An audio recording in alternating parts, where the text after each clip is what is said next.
So I just came back from my legs workout, and as always, every time I train legs, I feel inspired to share something. I feel I have so many ideas that I want to share, and sometimes, well, most of the times, I have more ideas than what I'm putting in practice and what I'm doing, but what you gonna do?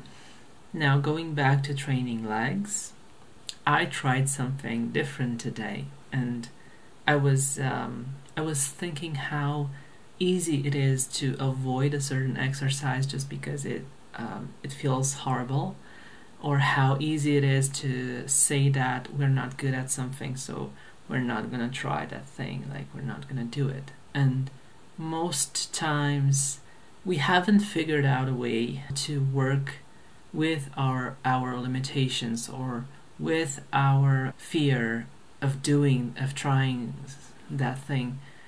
And to be more specific, I'm talking about squats. My relationship with squats has been all over the place since the beginning. At first I've tried doing very heavy squats, and I remember trying to be very strong at squats, trying to lift as heavy as possible, and that got me into a terrible execution form because I was taking a lot of breaks at the top of the squat.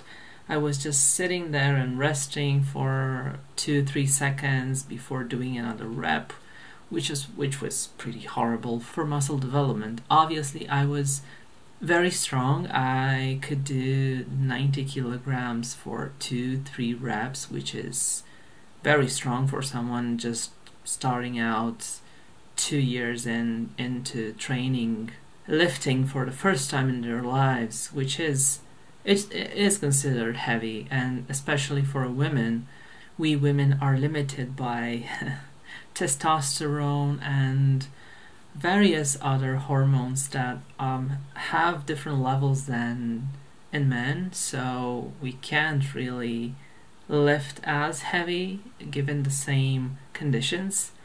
But apart from my experience with trying to squat as heavy as I can, I then switched on to this highly specific obsession to train as much as I can. So I switched to a lot of volume and a lot of reps. And many of you who don't really know me from up close don't know that I've had multiple coaches throughout time, and each coach had a different view on training, and they had their own philosophy. And so I've kind of went and immersed myself into whatever the coach was doing at that time, whatever the coach had his mind on what I should do. That's what I was doing, and there's nothing wrong with that. I've learned a lot of things about training this way. I've learned what to do and what not to do, and it's been just an incredible experience for me since I started in 2015, which isn't a lot if you think of it. And I've made quite the achievements during all this time. To go back to squats, because I find myself kind of drifting off with squats. I've had a difficult time for the past, I'd say, 4 years. I've had a difficult relationship with squats. Like they were too intimidating for me, and at first I thought it was just my psychic limitation, just my own personal fears, just my feelings of inadequacy, just my thinking that I don't look as good as other people while squatting, that I don't squat as low as I should, that my back is not as straight as it should, that I'm slightly going forward when I go in a squat, and all these things were always on my mind when I was squatting. And so I didn't really like squatting, especially in the last 4 years. Like, I hated every time I had to squat. And although I got pretty good at front squats, thanks to my previous coach.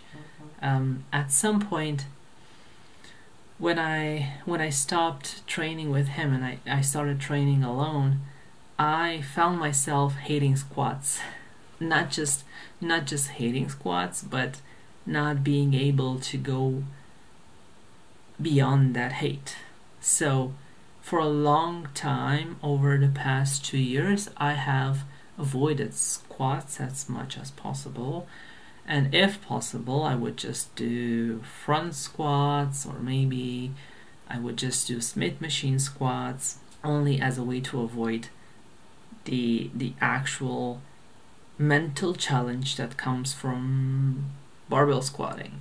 So fast forward to today, I'm trying to figure out a way how to do my squats and not be intimidated by it, not think that my back is gonna hurt, not think that my knees are gonna hurt. Where does my back go?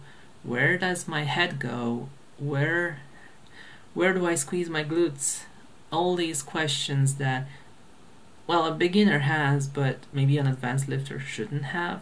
Yet I have them because I tend to overthink, and I overthink when I train, not only when I don't train. Like, overthinking is my my default way of existence. So especially during something like a squat, where I feel that I will be overwhelmed, I start to overthink. So I get all these messages, mixed messages in my head, and my squats go out like shit.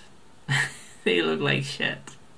So I found a different way of looking at things, and I'm trying to do more of that lately. So I've figured out a way that works for me, and I do hope that maybe you'll take something out of this, and maybe you can test it out, you can apply it and see if it works for you too, not just for me. But I found this variation, which is basically your classic back squat with your barbell on your traps.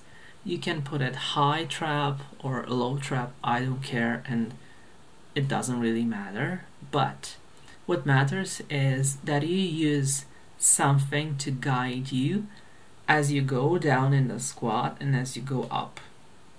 And what I mean by that is you have to put something behind you, like right where you would lower your body, and right at that spot where you go as low as possible but your back is still straight, and you can feel your weight mostly in your heels, not on your toes.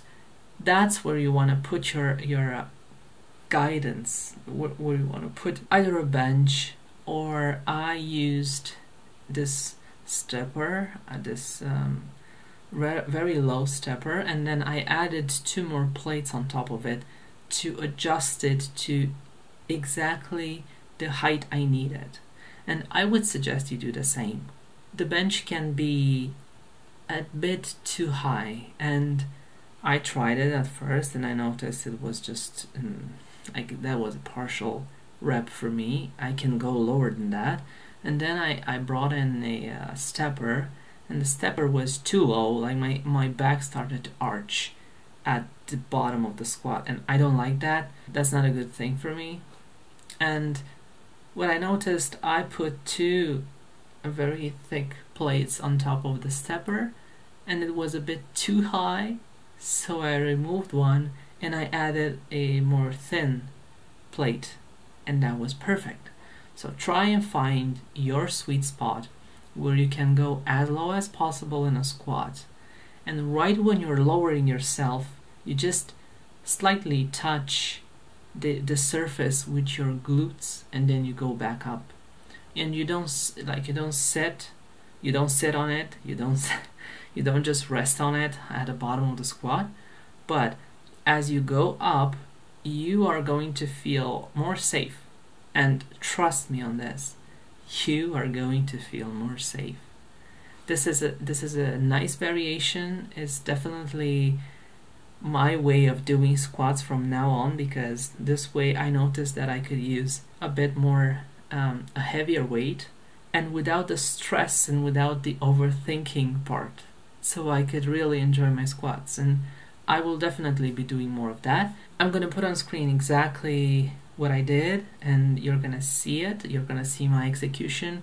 You're gonna see exactly what depth I could go to, and that's not a must. Everybody has their own depths in squatting, and it's based a lot on mobility and on how your joints are built. So don't stress if you can't go as low as me, but you can definitely try this thing. And also you might see that I squeeze my glutes at the top. This is something I always do with my squats, because I use my squats to help me build glute muscles. That is my main focus. If I were to focus on using the squats to build quads muscle, then it would be a different story. I would focus on keeping constant tension on the quads, but this is different. So I do hope you see some helpful things in the clips I'm gonna put on screen, and if you have any questions, always drop them in the comments. Thank you for watching me, and thank you for watching all of this clip.